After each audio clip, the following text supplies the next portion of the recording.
Hello and welcome back to the channel. All right, so you're either in Thailand or you're thinking about moving to Thailand. So what we're gonna go over in this video is a few things that you may encounter and things you can do to remedy them, meaning this is all about emotions and some of the issues you may have after moving here to Thailand. So the first thing you're going to want to do, at least a little bit of when you move here, is learn some language phrases, because obviously everyone's speaking a different language. And now depending on where you're deciding to move or where you did move to Thailand, you're either going to be surrounded by a lot of people who can speak your native language or not. So I would suggest enrolling or doing some kind of work with a Thai native to learn some of the basic Thai phrases, which what you're going to find out is it really makes the Thai smile when you try to speak their language. Doesn't matter if you're not a linguistic person and you absolutely butcher the language, they'll correct you, but they will be very honored that you're trying to learn the language. And it can turn you from looking like just some other tourist and instead somebody who's actually trying to learn their culture and their language, which again will bring a smile to their face and make your interaction a lot more pleasant. It works wonders. Another thing you're going to find out once you're here for a long time is there's a huge culture difference, a huge one.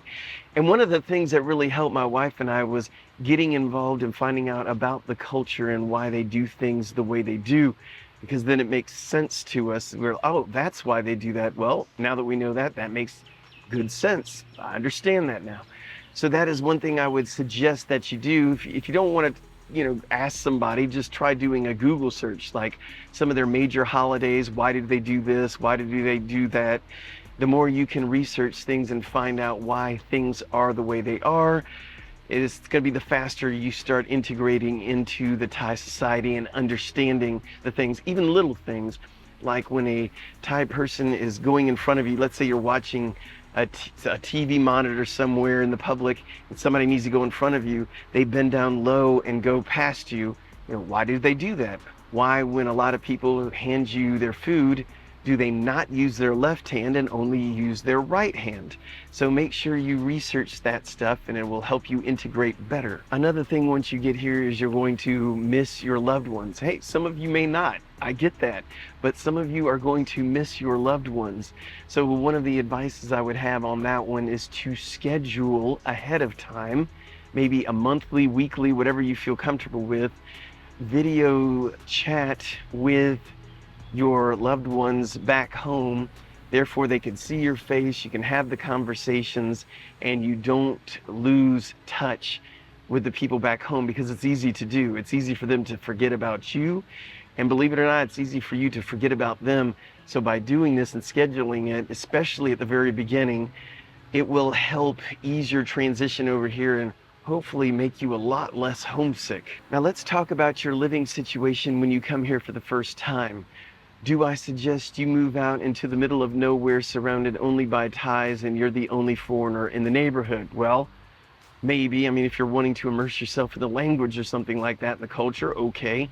However, for most of you, it would probably be better to go somewhere where you can ease into society, maybe a condo that has a lot of expats in it, or something in a more touristy type area, so you're around businesses and other things that do cater to foreigners, and this will give you time to ease into your new lifestyle here in Thailand. Another thing I've seen with a lot of expats that have moved here is a financial stress.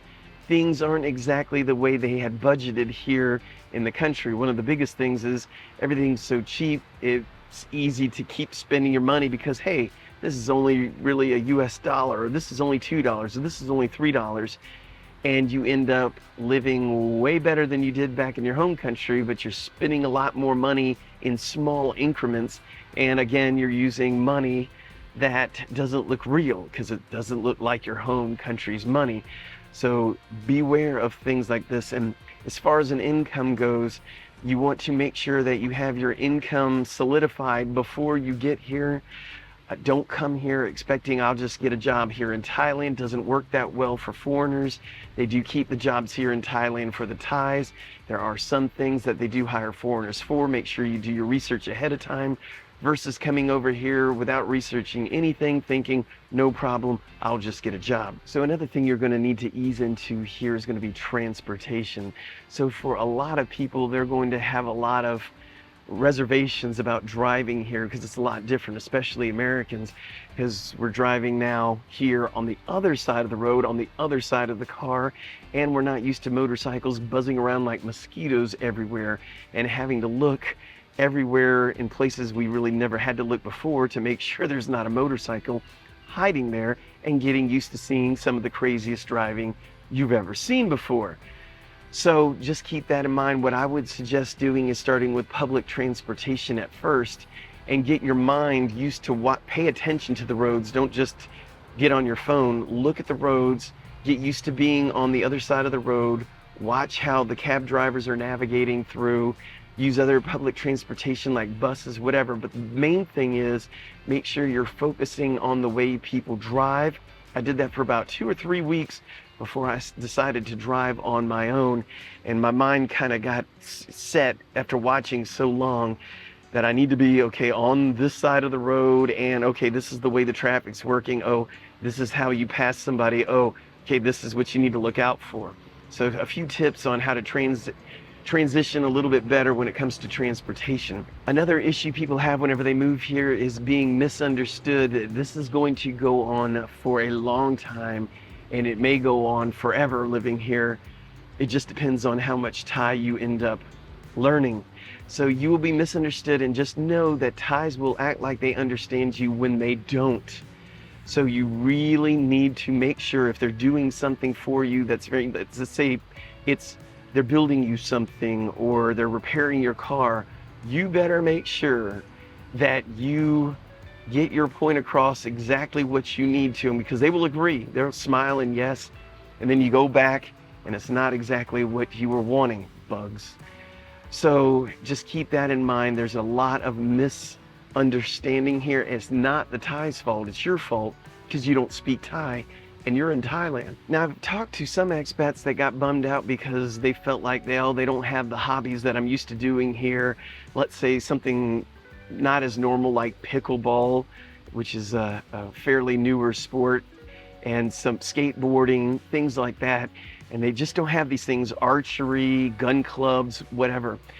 Do your research and do look on Facebook groups for the city or the area like Bangkok or whatever area you're going to be in here in Thailand, and put in that sport. You'll be surprised that you can find just about all the hard to find sports and hobbies. Somebody's doing it here. I don't care whether it's knitting, basket weaving, you name it, somebody's doing it here. And there's usually a Facebook group, and that's about all you're going to find on it. So that would be a good start for you to find something that you used to do in your home country that you would like to do here in Thailand. Another thing you're going to have to really overcome when you get here is feeling invisible, meaning a lot of people will just not say hi to you when they pass by. They're just going to ignore you, foreigners and Thais alike.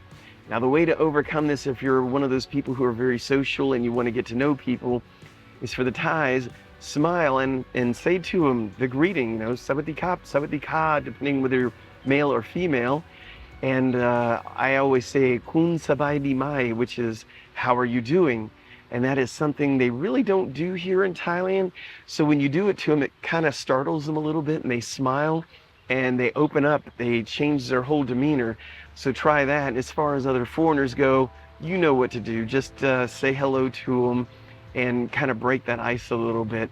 But you can get to know people real well, but it's easy to feel invisible if you don't try first. Another thing you're going to have to try hard to get used to are going to be the seasonal changes here, because we don't have the normal seasons that you would expect: fall, winter, spring, all that good stuff. It's hot, hotter, and hottest, and you've got the smoky season, the rainy season, and the I just want to die season because it's hot and it's smoky. And yeah, those are the seasons you have here. There are different degrees of hot. Some months are hotter than others, but it's something you're really going to gonna have to get used to if you're not big into using air conditioner. Bet you will be here, or at least you're gonna have a fan on you all the time. One of the biggest things that people who just move here have a problem with is feeling overwhelmed. You don't know where to get anything, you're just totally lost. So how do you eat an elephant, like on my shirt? One bite at a time. So what you need to do is get yourself what we call a bubble or circle of comfort. So you're okay walking 15 minutes from where you live, explore the areas, go into the stores, find out what they sell, start to know your surroundings. And once you get your little bubble or circle of comfort there and you're cool with that one, make it a little bit bigger and a little bit bigger, and you can find out what is available within walking distance and what you need to find that's you're going to need to take some sort of transportation, whether it be a bike, a car, or what have you. But just take everything in small steps. Today I'm going to learn how to find soft drinks. Tomorrow I'm going to learn where to buy bread. The next day I'm going to learn how to pay a bill. So just get yourself an agenda of things you want to figure out and cross them off your list as you go. And the biggest one on this list is unrealistic expectations. A lot of people have expectations of what life is going to be like over here, only to get here and it's not exactly what they expected. Could be better, could be worse. It just depends on what your expectations were. Just know if you came over here and you had a good time on a vacation, you're like, I want to live here. It's not always going to be like that. And you may argue with that saying, yeah, it is. I'll just keep doing those things. You will burn out of those things and real life will slap you in the face because there's things you're going to need to get done that aren't fun. You're going to have visa things you got to deal with, bureaucracy you're going to need to deal with, transportation issues you're going to need to deal with, you name it. So don't set unrealistic expectations. Once you've lived here for a while, you start getting used to things that wowed you before don't wow you now. You still enjoy it, but it just doesn't have that same feeling. So don't set unrealistic goals. Just know that the wow factor will eventually wear off, and then you better enjoy your day-to-day living after that. By the way, I want to give a shout out to the family that I met right before I shooting this video. It was some subscribers. It was his wife's birthday. Went over to their house. Lovely family from England. Shout out to all of you. It was great to meet you. So I hope these tips were helpful to you. And if you feel so inclined, buy us a coffee. We'd really appreciate it. And if you've enjoyed the video at all, give it a thumbs up and subscribe. We really would appreciate you subscribing. Helps the channel immensely. Thank you guys for watching, and I'll see you in the next video. So I'm going to end this by saying thank you in Thai, which is Khap Khun Khap.